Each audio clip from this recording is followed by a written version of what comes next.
Olá, eu me chamo Regina e no vídeo de hoje finalmente vim falar dos melhores e piores mangás de 2022, que na verdade são os mangás lidos em 2022. Então, antes que você chegue aqui e fale, esse mangá não foi lançado em 2022, eu sei, tem mangá de 2021, mas eu adquiri o volume e ler o volume foi em 2022. Então, por isso, pode ter um ou outro que esteja quase no limiar entre os dois, tá bom? E, claro, que dentro dessa minha questão de classificação, para quem não sabe, eu odeio com todas as minhas forças classificar de 10 a 0, sabe? Ou do melhor, sabe? Entre o 10, eu nunca consigo entender na minha cabeça o que faz uma obra ser 10 e o que faz ela ser 0. Porque 10 pode ser muitas coisas. Pode ser qualidade, pode ser o que eu mais gostei pessoalmente. Então, dentro dessa questão, aqui a gente vai ter os melhores em classificações que eu acho que mais se encaixa. E dentro disso eu vou falar o porquê que eu achei isso melhor ou porquê achei isso aqui pior dentro dessa classificação, se é o que faz sentido. Mas, sem mais delongas, vamos começar a falar de volumes únicos. O melhor volume único, ou os melhores, porque são dois, eu não consegui decidir entre eles, porque cada um me atingiu de uma forma diferente. Eu vou começar falando de Zu no Inverno, do Jiro Taniguchi, que, gente, eu sei que talvez tenha uma outra pessoa que não tenha curtido essa obra.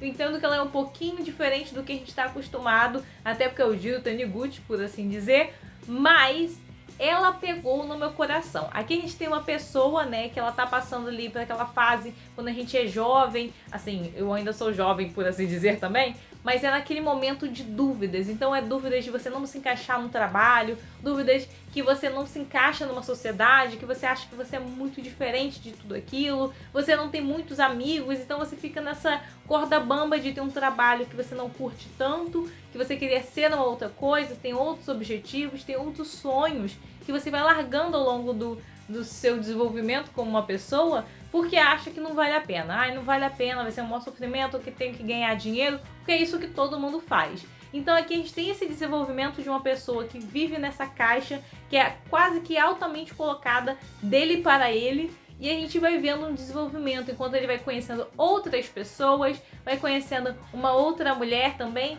que vai fazer ele ver a vida um pouquinho diferente, e aí ele começa a ir atrás dos seus próprios sonhos. Então eu gostei muito dessa obra, porque ele também não é que nem todo mundo fez a graça do homem que passeia, que só passeia. Esse cara aqui não tá tanto assim no inverno no zoológico. Ele só mostra mais, é quase como se fosse uma frase para representar o que ele é, né? Que no caso, ele é uma pessoa que está enclausulada dentro dessa caixa, dessa jaula que ele mesmo se colocou. E assim como animais no inverno, ele tende a se esconder, né? Não ficar tão aparente, se esconder e ficar no seu lugar como confortável. E a próxima obra que eu quase não consegui, né, chegar e escolher é O Livro dos Insetos Humanos, do Osamu Tezuka. E esse aqui é muito interessante porque eu não tinha lido nada do Osamu Tezuka e eu falo que era um preconceito meu, porque todas as capas brasileiras que vinham pra cá eram muito animalescas. Animalescas não de me convidar a ler, sabe? Mesmo que, claro, a arte dele representa um espaço de tempo. Por isso que eu digo que é uma arte datada, não datada de ser ruim, mas datada de representar uma data e representar o próprio autor dentro daquela data. E aí a gente tem esses costumes de achar que uma arte é muito bonita e ela é muito boa, e a outra arte que não é tão usual, ela é feia. E aí dentro disso eu fiquei com meus preconceitos por causa das capas. Mas eu me deixei em dois mangás, né, que eu achei que eram histórias e obras interessantes, que poderiam ser interessantes, que é O Livro dos Insetos Humanos e também MW. Mas, entre esses dois, e eu digo que são obras bem interessantes, O Livro dos Insetos Humanos me pegou de uma forma muito legal, porque eu fui crua. Sabe quando você vai cru de pensamento, você não acha que a obra vai ser muito boa, nem que ela vai ser muito ruim? Você tá numa indecisão, uma incógnita, tá? Um ponto de interrogação bem na sua mente. Foi o que aconteceu comigo. Aqui a gente acaba acompanhando uma femme fatale, né? Uma mulher que ela é, sabe, é aquela mulher poderosíssima, que ela é muito bonita e que ela faz com que os homens acabem Você sabe muito bem, acabem se ferrando bastante por causa delas. Isso a gente já viu em Tomie, que é uma obra que ficou mais conhecida nesse meio tempo, né? Que é uma mulher muito bonita, muito bela, que sempre traz problemas. Aqui a gente tem isso de novo. E aqui é uma obra que foi muito legal, porque a arte caricata do autor, ela casou muito bem com coisas pouquinho tensas que vão acontecendo. Então a gente tem essa mulher muito bonita que engana os outros e tem coisas obscuras sobre o seu próprio passado que a gente vai conhecendo até o final. E fica no final meio que aberto, o que fez, olha, foi muito, muito legal. Gostei bastante dessa obra. E a edição física da Dark Side também tá muito bonita, né? Então, claro, não poderia deixar de falar dessa obra. E como vocês podem ver, já comecei com um tiro na porta, pé na porta, porque comecei com quem? Jiro Taniguchi indo para Osamu Tezuka, já para essa classificação de melhores. Agora vamos pular para um dos piores, né? Que piores não quer dizer que em si é a pior obra que existe no mundo, mas dentre as coisas que eu li em 2022 foram as coisas ou piores ou mais fracas. Enquanto eu vou falar de coisa mais fraca, que pra mim foi mais fraco,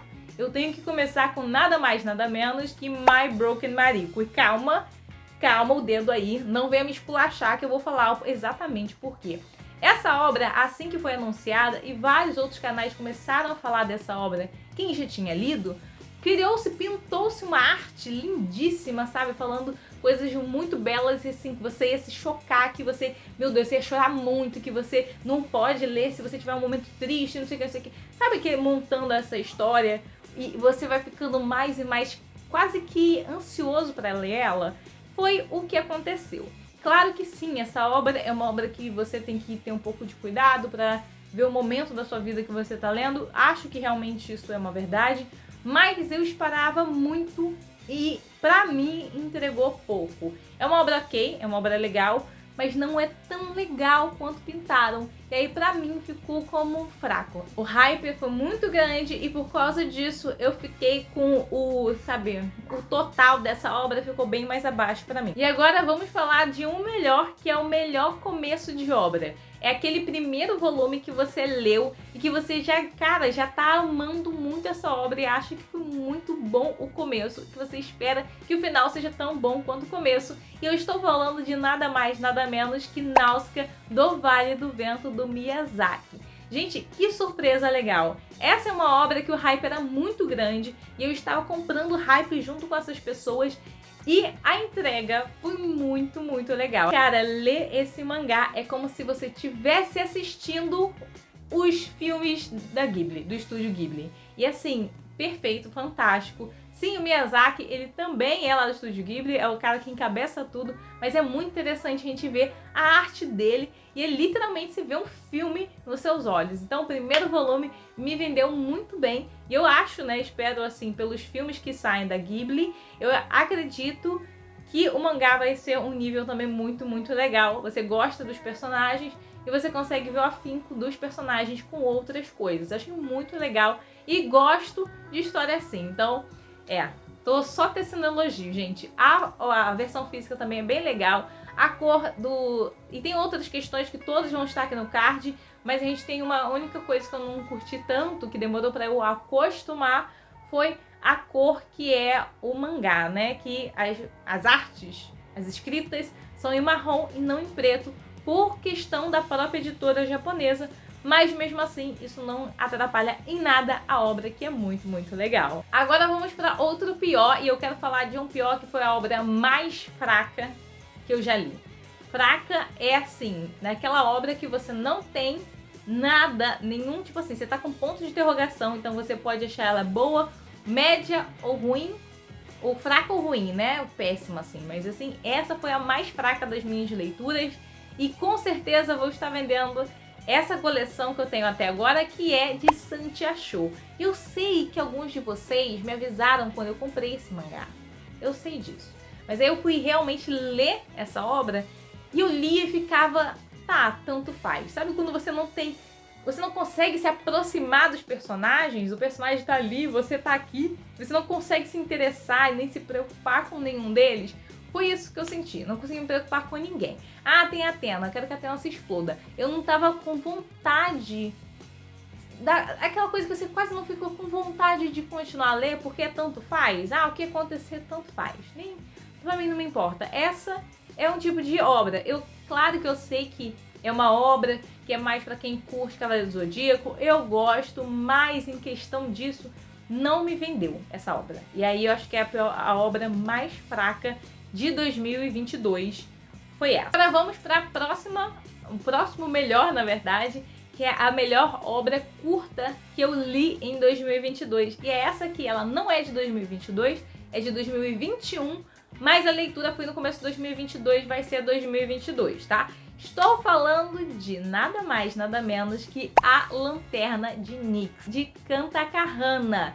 E gente, essa obra, essa edição física, mais a obra, elas são perfeitas. Elas são perfeitas. Então a gente tem aqui a história de uma personagem que ela vai se conhecendo ao longo, conhecendo outras pessoas, e dentro disso ela vai entender não só como viver, mas como ler as situações, a sociedade e tudo que vai acontecendo. É muito legal porque não tem apenas um personagem principal no meu ponto de vista, mesmo que a gente tenha a personagem da capa, a gente tem outros personagens que a gente vê os ciclos deles, né?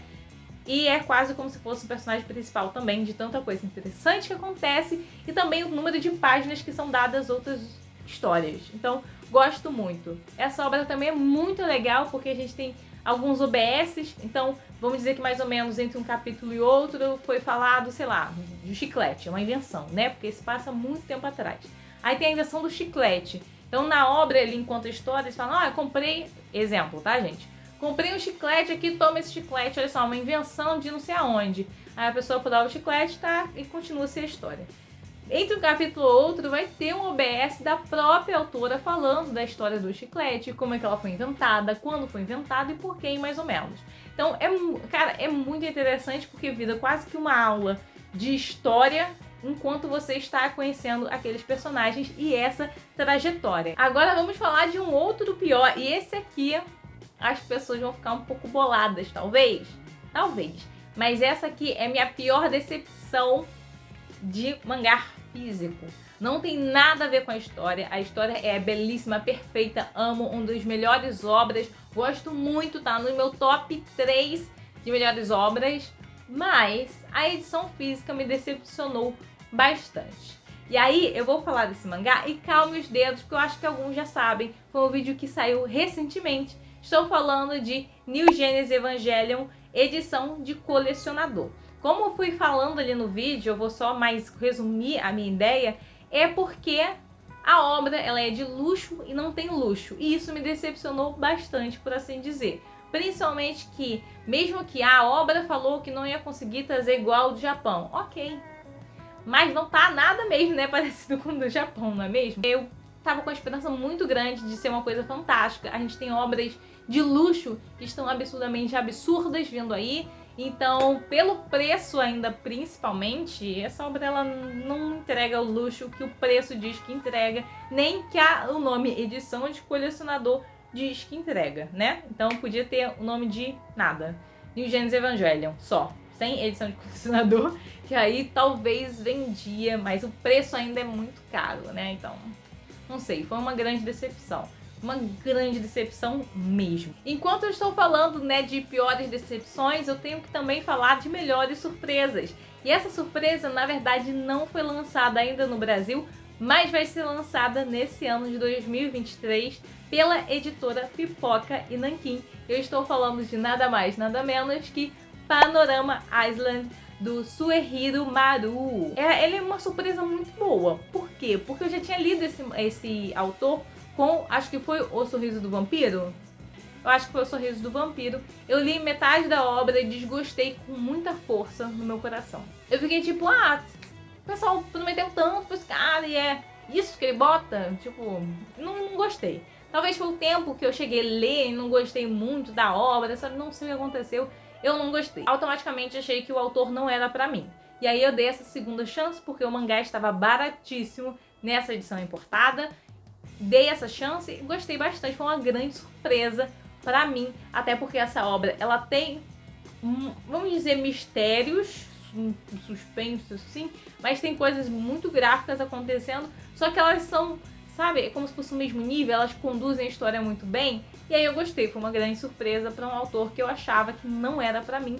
Acabou sendo numa outra história também. E agora vamos falar então do pior dos piores. Aquele que eu odiei. Odiei. Eu sei que muitos de vocês já sabem qual é o mangá. Estou falando de nada mais, nada menos que Devil Ecstasy. O mangazinho ruim. Meu Deus do céu. É horrível. O vídeo que eu fiz aqui no canal, ele salvou, eu fiz uma sinopse que salvou esse mangá. Mas a sinopse desse mangá oficial, que eu não li antes de comprar, é péssima. É péssima, é horrível. É uma obra de um autor que eu estou gostando de várias obras que estão lançando dele, né? Algumas eu, na verdade tem uma ou duas que eu li por scan, então gostei. Tem Happiness, enfim, negócio todo. Estou gostando do autor, então eu falei, vou fazer coleção de tudo que tem do autor, porque eu gostei bastante de tudo que eu tenho lido até agora, então faz sentido eu pegar tudo que tem do autor, né? Foi o que eu pensei. Só que aí é muito ruim. Dá até raiva de ter gastado dinheiro com esse negócio, porque é péssimo. A arte é uma arte bem amadora, então é a arte péssima que ele começa a mudar dentro da própria história, então ele começa a fazer o personagem de um jeito, depois faz de outro, um rosto meio caricato, mas um caricato mal feito. Como que o cara deixa eu publicar uma coisa dessas? É essa coisa que eu fico pensando. Mas enfim, né? Todos erramos uma vez na vida e essa foi o erro completo desse homem. Mas então, para finalizar essa parte aqui, vão ter duas obras que eu não consigo escolher entre elas duas.